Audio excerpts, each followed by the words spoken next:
क्या आरसीबी इस साल ट्रॉफी को डबल कर पाएगा या फिर फैंस कैलकुलेटर पकड़ इंतजार करेंगे? चलिए आरसीबी की इस साल बैक टू रियलिटी का पोस्टमार्टम करते हैं।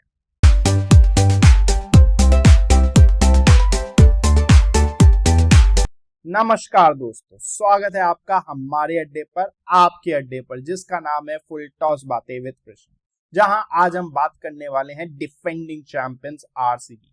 जी हाँ, लास्ट ईयर एक ऐसी घटना हुई जिसने साइंस, लॉजिक और एस्ट्रोलॉजी तीनों को गलत साबित कर दिया।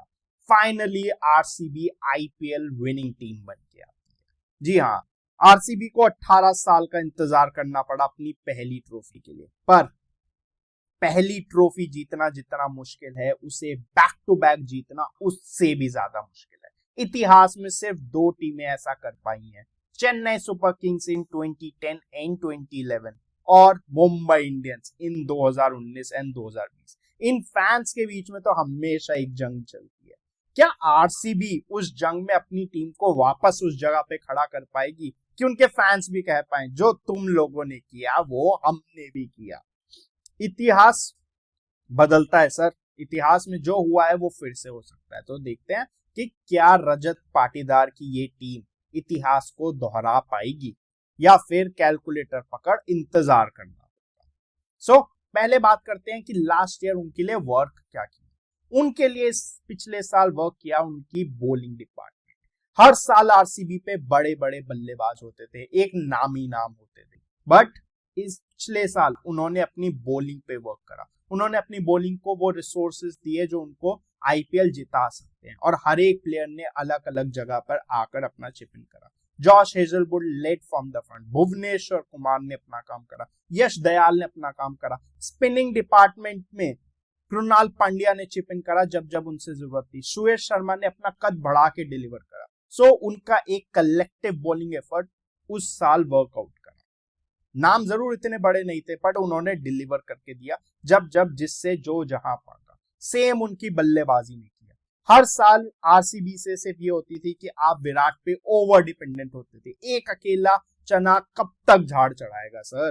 पर पिछले साल फिल सॉल्ट ओपनिंग में धमाकेदार पार्टनरशिप होती थी, पूरा स्टार्टिंग में बेस बना के जाते थे, फिर बीच में रजत पाटीदार की कामनेस आती थी और फिनिशिंग एबिलिटीज देने जितेश शर्मा और टिम डेविड आते थे।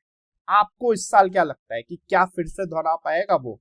अगर उनकी सबसे पहले बात करें इस बार उनके बड़े इंपैक्ट प्लेयर्स की कि कौन उनका इस बार इंपैक्ट प्लेयर होगा, सो वो होगा सबसे पहले भुवनेश्वर कुमार। जॉश हेजलवुड के एब्सेंस में भुवनेश्वर कुमार को अपना कद और बढ़ाना होगा, बहुत मुश्किल होगा सर।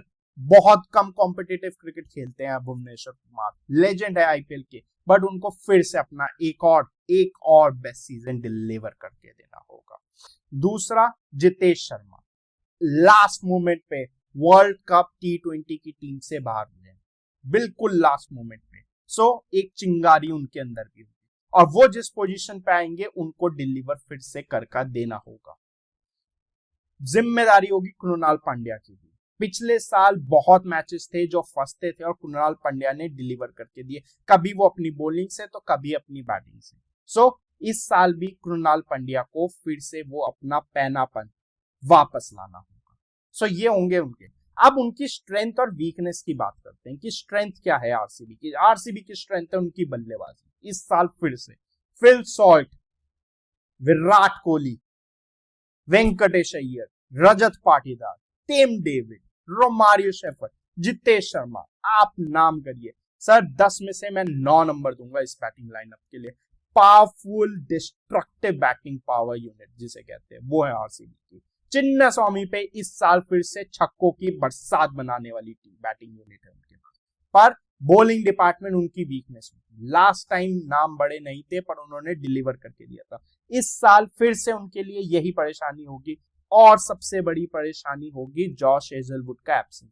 जहां तक अभी तक खबर है, जॉश हेजलवुड शुरुआती कुछ मैचेस में अवेलेबल नहीं है, और कोई बड़ी बात नहीं है कि जॉश हेजलवुड पूरे टूर्नामेंट से पुल आउट कर। क्रिकेट ऑस्ट्रेलिया इस समय जॉश हेजलवुड को लेके बहुत सीरियस है, बिकॉज बहुत टाइम से जॉश हेजलवुड इंजर्ड चल रहे हैं।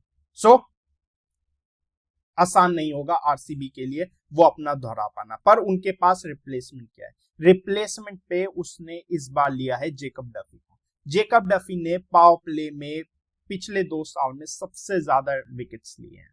सो पावर प्ले में विकेट लेना उनका सबसे बड़ा काम होगा।